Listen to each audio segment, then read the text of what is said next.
Assalamualaikum. Hai, saya Farah dari TV Malim, TV PSS Sekolah Menengah Agama Maarif. Sekarang saya berada di Dewan Datuk Bentara Luar sempena dengan Hari STEM Master bersama Pusat Sains Negara di SMA Maarif.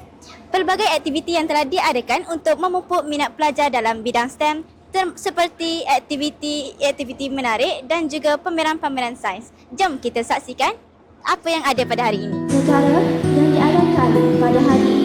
Selamat datang kepada Tuan dan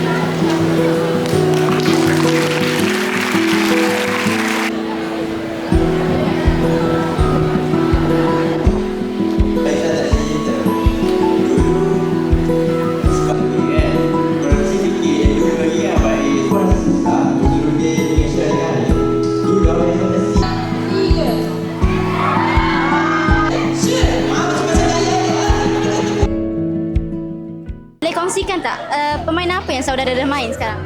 Antaranya ialah kapal terbang kertas.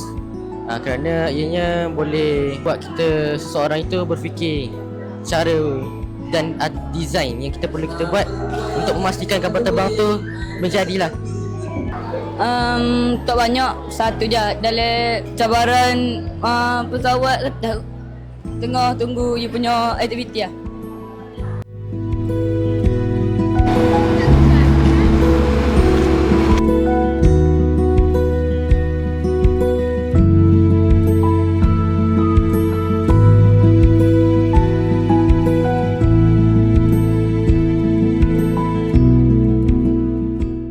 Boleh kongsikan apa aktiviti yang saudara suka dekat dalam ni?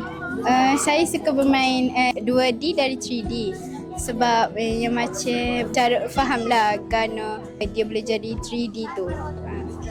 Paling menarik saya rasanya kemungkinan corak simetri cermin. Sebab antara cermin ni kita boleh menyusun simetri blok-blok ni boleh nampak dengan dia punya pantulan cahaya, pantulan cermin.